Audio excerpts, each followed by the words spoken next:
Ola a todos e benvidos a un novo apartado do noso tema. O apartado de hoxe titúlase A Idade Media, etapas e civilizacións, na cal imos a explicar basicamente cal é o momento exacto onde os historiadores empezan a considerar que a Idade Antiga chega ao seu fin e tamén coñecer por que inicia, cal é o orixe e as características que van a definir a Idade Media. Como é ben sabido por todos, aínda que de maneira simple, o que sempre se adoita dicir é que a Idade Media comeza momentos despois da caída do Imperio Romano. Pero ese Imperio Romano realmente só se acaba fragmentando e perdendo unha parte do seu poder, mentres que podemos sí que afirmar que o Imperio Romano pervivirá ao longo de toda a Idade Media, pero cun nome diferente e cunhas características e un modelos sociais distintos. Para comprender isto, temos que ir aos antecedentes, ás causas da caída dese Imperio Romano e ás causas do inicio do que nos consideramos a Idade Media. O Imperio Romano non caeu dun día para a noite, no 476 despois de Cristo, sino que xa viña aguantando e traendo unha decadencia pronunciada dende aproximadamente principios do século III. Eses problemas que foron arrastrando dende o século III serán primordialmente tres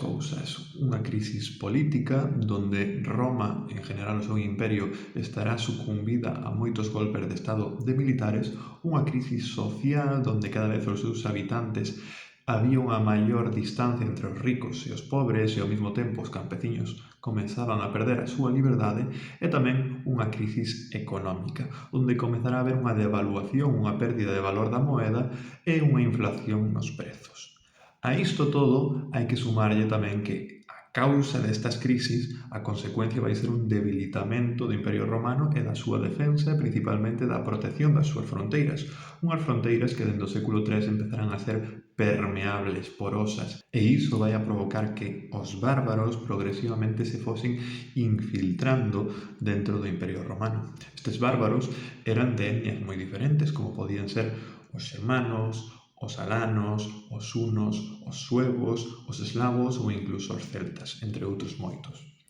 E a súa entrada principalmente vai a ser violenta, pero non brusca, xa que ao longo dos séculos irán introducíndose pequenas masas de bárbaros de forma progresiva. E non serán vistos incluso como uns infiltrados, como alguén a expulsar, senón que moitas veces, pola falta de poderío que estaba perdendo o Imperio Romano, estes bárbaros serán contratados como mercenarios polo mismo Imperio Romano para defenderse de outros bárbaros. Co paso do tempo, estes estranxeiros irán gañando poder, irán gañando prestixio e irán ocupando altos cargos militares e incluso chegarán a firmar tratados de protección co Imperio Romano, como por exemplo ocurrirá na actual Galicia, antes chamada Galaequia, donde os suevos acabaron firmando un tratado cos romanos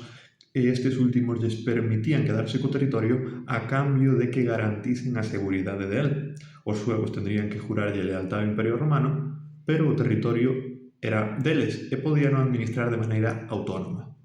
A parte que a entrada dos bárbaros fose progresiva é un factor moi importante, porque isto vai a provocar que, co paso dos anos, estes mesmos bárbaros se fosen romanizando e cristianizando, dúas características claves para poder pertencer como cidadán ao Imperio Romano. E igualmente, outra mostra de debilidade do Imperio Romano é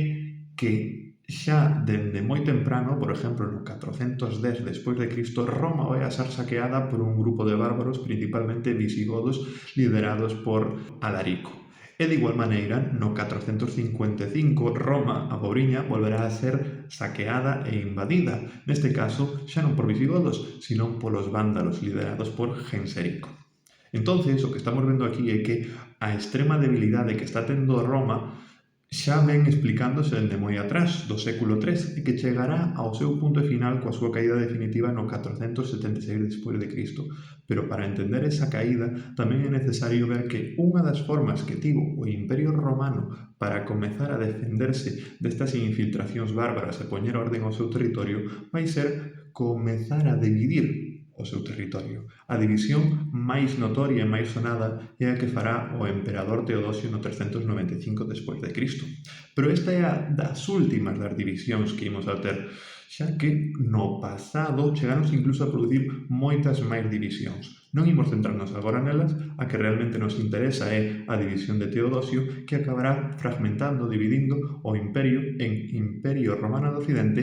e Imperio Romano de Oriente. Este último será o que pervivirá durante moitos anos, co cal empecé mencionando ao inicio do vídeo, mentres que o primeiro que dixen, o Imperio Romano de Occidente, terminará por desaparecer. E ao cal nos referimos cando dicimos que no 476 o Imperio Romano caeu e que supuxo o inicio da Idade Media. Comezamos entón unha nova fase do vídeo, onde imos xa centrarnos en estas dúas entidades políticas ben diferenciadas. En primeiro lugar, imos a falar do Imperio Romano de Oriente, o que nun futuro e tamén ao longo deste curso nos coñeceremos como o Imperio Bizantino. Non imos a detenernos moito nel, pero de momento o único que tedes que coñecer é que esta entidade política durará 1000 anos máis que o Imperio Romano de Occidente, o cal caería no 476 despois de Cristo, e persistirá non como un imperio calquera, sino como a principal potencia, ou polo menos unha das principales potencias do Mediterráneo medieval, hasta que no 1453 é definitivamente conquistado polos turcos otomanos. Polo outro lado, temos a segunda das entidades políticas, o Imperio Romano de Occidente. Este imperio foi o máis apaleado, por así dicilo, o que máis dificultades tivo que afrontar, xa que, se ben a súa caída foi no 476 despois de Cristo, igual que cando o Imperio Romano estaba completamente unificado, foi arrastrando moitos problemas dentro do seu inicio. Un dos principais problemas é que tuvo que lidiar contra a entrada destes bárbaros. Xa, como tamén dixen antes, unha das súas políticas principais será chegar a firmar pactos de paz e de cesión de territorio a estes bárbaros, como por exemplo ocurre en Galaecia cos suevos, que se firma no 411, ou cos visigodos, para quedarse primeiro co territorio da actual Francia, 418, é cando se firma este tratado, e máis adiante permíteselle tamén a entrega do territorio de Hispania, coa firma do Tratado de 475. O que nos está contando isto é que o Imperio Romano de Occidente estaba en unha posición tan nefasta que tiña que sí ou sí ceder a estes grupos de bárbaros, dándolle plena autonomía no territorio onde cedían, pero a cambio estes bárbaros xa romanizados e cristianizados xurabanlle lealtade ao emperador. O problema é que isto chegará ao seu fin no 476, cando volvamos a ter outro saqueo de Roma, xa van 3, por un tal Alarico, que dominaba o pueblo dos Érulos. Este señor xa chegou a comprender que o Imperio Romano de Occidente estaba completamente destrozado, xa non iba a ningún lado e, aparte de invadilo e saquealo, aproveitou para descoronar o emperador, pero ollo, cuidado, non se coronou el como novo emperador, sino que simplemente enviou a corona ao Imperio Romano de Oriente jurándolle lealtade a este. E isto provocará que no occidente europeo xa non volvamos a ter un emperador ata moito máis adiante. Entón, unha vez desaparecido o Imperio Romano de Occidente, o mosaico de países que nos van a quedar en torno a Europa mediterránea será, en primeiro lugar, ese Imperio Romano de Oriente, coñecido como Imperio Bizantino, potencia privilegiada e das máis prestigiosas da súa época. Por outro lado, teremos o lado da Europa occidental, que imos coñecer como a cristiandade latina, donde se asentarán toda unha serie de reinos independientes que antes ocupaba o Imperio Romano de Occidente, como por exemplo os francos, os visigodos, os suevos, os vándalos, os lombardos, etc., etc., etc. A súa característica principal é que co paso dos anos irán se romanizando incluso máis e aceptando costumbres propias desa región como cristiandade católica, eles eran cristianos pero a outro estilo. E, finalmente, imos tamén ter que falar de outra característica fundamental e que definirá a Idade Media, que é o xurdimento dunha civilización, a civilización islámica, cando en torno ao 610 Mahoma empeza a profesar a nova fe do Islán en torno á Península Arábiga, faise coas cidades máis importantes desa rexión e a partir de aí empeza a fraguarse un novo imperio fundamental, xa que non só lle fará frente política e militarmente aos territorios, aos reinos e imperios importantes da época, como podría ser o Imperio Bizantino, sino que tamén romperá a unidade religiosa que existía hasta entonces nesa región do Mediterráneo. Pasamos antes de ser solo cristianos, ahora inclúyese unha nova religión monoteísta e poderosa que, ao mesmo tempo, aparte de romper e desfragmentar a sociedade da época, empezará a crear novas rutas comerciais que empezarán a facerlle moito dano principalmente a Europa occidental. Quedándonos entonces este mapa configurado en Europa,